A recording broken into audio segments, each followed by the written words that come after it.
जय हिंद। दो भाई जिनका नाम विजय और प्रदीप था, वो पुलिस के द्वारा परेशान, रोज रोज पूछताछ किए जाने के बाद लगातार दुखी चल रहे थे। उसके बाद उन्होंने एक प्लान बनाया कि क्यों ना हम पंजाब को छोड़कर विदेश जाकर रहने लगे। और फाइनली मदद तो किसी ने नहीं की, पर थोड़ा थोड़ा रास्ता जरूर पता चल गया। अब फॉरेन जाने के लिए ना तो पैसे थे, ना वीजा फीस, टिकट की फीस कहां से दे। दिल्ली एयरपोर्ट और वहां पर सीधा मौका देखकर जहाज में लैंडिंग गियर के पास जो जगह होती है उसमें जाकर बैठ गए। उन्होंने सोचा इसी में बैठकर सीधे लंदन पहुंच जाएंगे। जब जहाज लैंड हुआ तो वहां पर जब सामान उठाने वाली गाड़ी आई तो उसमें से जो आदमी निकला, उसने देखा कि एक आदमी बर्फ से ढका हुआ जहाज के बाहर गिरा पड़ा हुआ है, नीचे गिरा हुआ है। वो पास जाकर देखता है तो इस आदमी की सांसें चल रही थी। फौरन उसे हॉस्पिटल में भर्ती कराया गया और फिर जो सच निकलकर सामने आया उसने सबको हैरान परेशान कर दिया। सभी के पैरों तले जमीन निकल गई और कोई यकीन नहीं कर पाया कि यह शख्स जहाज के अंदर नहीं बल्कि बाहर बैठकर इंडिया से लंदन पहुंच गया है। इस पूरे केस की जानकारी देंगे, पर सबसे पहले आपसे अपील कि आप बड़ी संख्या में हमारी वीडियोस को देख रहे हैं पर चैनल सब्सक्राइब नहीं कर रहे, इसलिए सब्सक्राइब कीजिए, बेल नोटिफिकेशन ऑन कीजिए, वीडियो को ज्यादा से ज्यादा शेयर कीजिए और इसके साथ ही अपना वैल्यूएबल कमेंट देना ना भूले। मैं जानता हूं ये वीडियो आप आखिर तक देखेंगे क्योंकि ये केस है ही इतना दिलचस्प। दरअसल पंजाब में रहने वाले दो भाई प्रदीप और विजय मैकेनिक के तौर पर वो काम कर तो रहे थे, अपना जीवन यापन भी कर रहे थे। उम्र छोटी थी पर आगे परिवार को बढ़ाना था, शादी करनी थी और घर की कई जिम्मेदारियां निभानी थी। इसके लिए वो लगातार मेहनत कर रहे थे, पर उतना रिजल्ट, उतना परिणाम उन्हें नहीं मिल रहा था, यानी पैसे उतने नहीं कमा पा रहे थे। अब इस बीच किसी मामले को लेकर पुलिस उनसे पूछताछ करने लगती है और लगातार उन्हें बार बार कथित तौर पर रिपोर्टेड फैक्ट्स के मुताबिक पुलिस अपने पास बुलाने लगती है। अब जब ये दोनों भाई ये सब देखते हैं तो वो बैठकर एक दिन शाम को ये प्लान करते हैं कि जब पंजाब के बड़ी संख्या में लोग विदेशों में जाकर बस गए तो क्यों ना हम भी विदेश में जाकर रहने लगे। अब ये आइडिया एक भाई कहता है तो दूसरे को पसंद आ जाता है। अब इम्प्लीमेंटेशन के लिए पैसे चाहिए थे, अब उसका जुगाड़ कैसे होगा, तो इसके लिए दोनों भाई लोगों के साथ मुलाकात करने लगे और खास तौर पर उन लोगों के साथ जो कि विदेश गए हुए थे, उनके परिवार वालों से मिलना जुलना इन्होंने शुरू कर दिया। उनसे पूछा कि किस तरह से आपके घर का मेंबर विदेश गया, पहले वीजा का जो भी प्रोसीजर होता है वो कैसा होता है, पासपोर्ट का प्रोसीजर कैसे होता है। सारी चीजें समझने के बाद इन्हें समझ आया कि कोई ना कोई ऐसा शख्स जो एजेंट हो या फिर कोई और दलाल हो, वो इनकी इसमें ज्यादा मदद कर सकता है। काफी दिनों की मशक्कत के बाद एक एजेंट उन्हें ऐसा मिला जो उनके मनमाफिक बातें कर रहा था।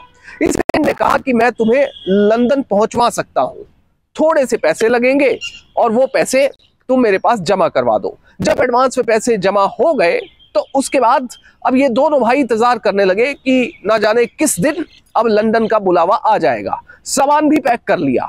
अब एक हफ्ता गुजर जाता है, 2 हफ्ते गुजरते हैं, 3 हफ्ते गुजरते हैं, 4 हफ्ते, यानी 1 महीना पूरा हो जाता है। पर अभी तक ना तो विजय को ना प्रदीप को यह बताया गया एजेंट द्वारा कि आपको उस दिन लंदन के लिए रवाना होना है।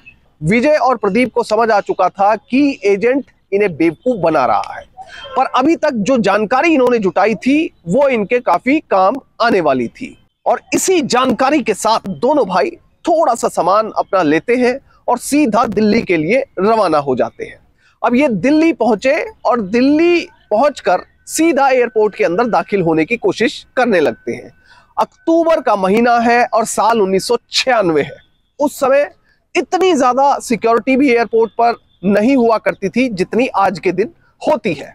मगर इसके बावजूद जब ये दोनों भाई एयरपोर्ट पर दाखिल होने की कोशिश करते हैं तो पुलिस वाले उन्हें वहां पर रोक लेते हैं। उन्हें कहते हैं कि आपके पास ना तो वीजा है ना पासपोर्ट है, तो आप लंदन कैसे जा सकते हैं। अब ये बात दोनों भाइयों को भी समझ आ जाती है। वो चुपचाप निराश होकर वापस बाहर आ जाते हैं, पर वो वापस पंजाब नहीं आते, वो दिल्ली में ही रहते हैं और वहीं रहना शुरू कर देते हैं। अब वो रोज एक पॉइंट ऐसा देख रहे थे कि वो उस पॉइंट से क्रॉस होकर सीधा दिल्ली एयरपोर्ट के अंदर किसी तरह से रनवे पर पहुंच सके। अब 10 से लेकर 12 दिन तक वो एयरपोर्ट के चारों तरफ घूमते रहे। फाइनली उन्हें एक पॉइंट मिला जो कि एक गुप्त पॉइंट था, जिसके जरिए एयरपोर्ट के अंदर बिना किसी सिक्योरिटी जांच के दाखिल हुआ जा सकता था। अब धीरे धीरे जो विजय था वो छोटा भाई था और प्रदीप बड़ा भाई था। प्रदीप पता करता है कि ब्रिटेन लंदन में जाने वाला जहाज कौन सा है, वो कब कब आता है और कहां से उड़ता है, यानी कौन से रनवे से उड़ता है। अब उन्हें फाइनली पता लग जाता है कि जो ब्रिटेन और फॉरेन जाने वाले जितने भी जहाज हैं वो ज्यादातर रात को उड़ते हैं। अब रात का फायदा उन्हें मिलने वाला था जो उनका अगला प्लान था उसमें।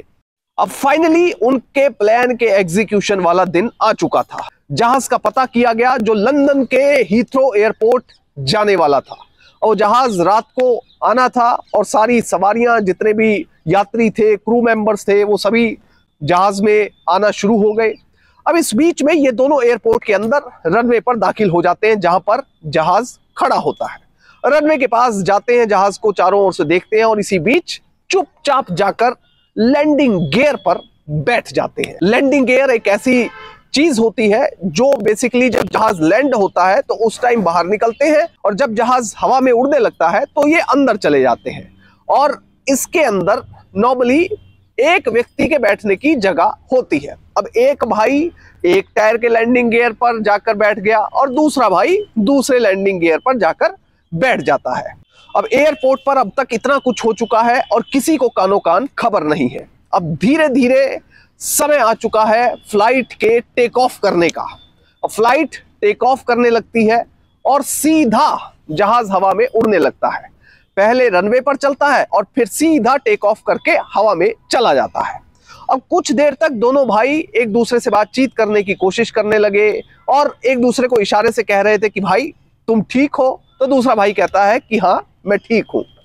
अब थोड़ी देर बाद जब एयर प्रेशर बढ़ता है, 6500 किलोमीटर की दूरी थी जो तय की जानी थी, क्योंकि दिल्ली से लेकर लंदन तक 6500 किलोमीटर की दूरी है जो 10 घंटे में तय होती है फ्लाइट के द्वारा।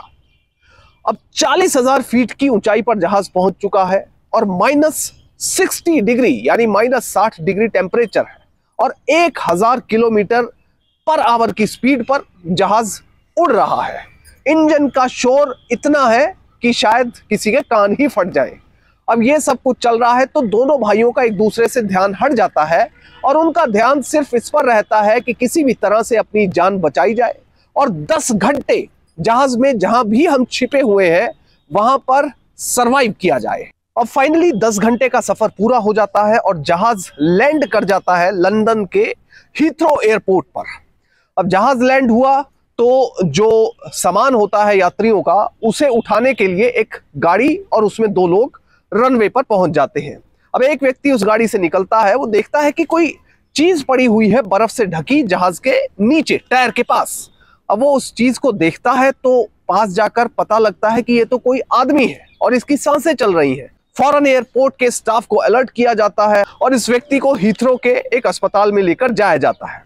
अब वहां पर ये अपनी जिंदगी और मौत की लड़ाई लड़ रहा है, क्योंकि डॉक्टर भी कह रहे हैं कि बचना मुश्किल लग रहा है। पर जैसे जैसे 2, 3, 4 दिन का समय बीतता है ये बिल्कुल ठीक हो जाता है। प्रदीप सैनी नाम के इस लड़के को जैसे ही होश आता है वो सबसे पहले डॉक्टरों और वहां खड़ी पुलिस से सवाल करता है कि मेरा भाई कहाँ है। मेरा भाई जिसका नाम विजय सैनी था वो मेरे साथ ही जहाज पर लैंडिंग गियर पर बैठा था, वो कहां पर है, क्या वो आपको मिला है। अब पुलिस पूरी तरह से चकरा जाती है। अब भाई की तलाश शुरू होती है लंदन और इसके आसपास के इलाकों में। तो एक जगह पर पता चलता है कि एक लाश मिली है। उस लाश को प्रदीप को दिखाया जाता है तो पता चलता है कि ये विजय की ही लाश है। अब जैसे ही प्रदीप को अपने भाई की मौत के बारे में पता चलता है वो रोने लगता है और बिलखने लगता है। फिर वो डॉक्टरों को पूरी कहानी बताता है कि किस तरह से वो दिल्ली से जहाज के लैंडिंग गियर पर बैठकर अपने भाई के साथ उड़ा था और 10 घंटे का सफर करके वो लंदन के हीथ्रो एयरपोर्ट पहुंचा। अब ये बात जिसने भी सुनी उसे यकीन नहीं आया। वहीं दूसरी तरफ जो भाई विजय सैनी था उसके बारे में डॉक्टरों ने बताया कि जब जहाज उड़ा तो उसके तकरीबन 1 घंटे बाद ही उसकी मौत हो चुकी थी, क्योंकि प्रेशर जो है एयर का वो बर्दाश्त नहीं कर पाया और दिमाग की नसें फटने के कारण उसकी मौत हो गई। और उसके बाद फाइनली जब जहाज यहां पर लैंड होने लगा तो लैंड होने से कुछ देर पहले ही वो जहाज से नीचे गिर गया, पर उसकी मौत काफी पहले हो चुकी थी। जबकि प्रदीप जो है वो जहाज लैंड होने पर जब लैंडिंग गियर खुलने लगे तब वो नीचे गिरा था और एयरपोर्ट पर ही गिरा था, इसलिए वो वहां पर लोगों को नजर आ गया। अब जब अस्पताल से प्रदीप को डिस्चार्ज किया गया, समस्याएं अभी भी कम नहीं थी। इसके बाद उस पर ब्रिटेन सरकार ने केस चलाया। 18 साल केस चला कि वो गलत तरीके से ब्रिटेन में दाखिल हुआ है। साल 2014 में प्रदीप को इस केस से बरी कर दिया गया और फिर प्रशासन ने यह तो माना कि वो गलत तरीके से ब्रिटेन में दाखिल हुआ है, पर उसने जो कारनामा, जो हिम्मत दिखाई है, उसको एक्नॉलेज करते हुए उसे ब्रिटेन की सिटीजनशिप दे दी गई। ब्रिटेन की सिटीजनशिप मिलने के बाद प्रदीप अब हिथ्रो हवाई अड्डे पर ही टैक्सी ड्राइवर के तौर पर काम करता है। उसके बाद उसकी शादी हो गई, 2 बच्चे हुए और खुशहाल जीवन वो व्यतीत कर रहा है। जय हिंद।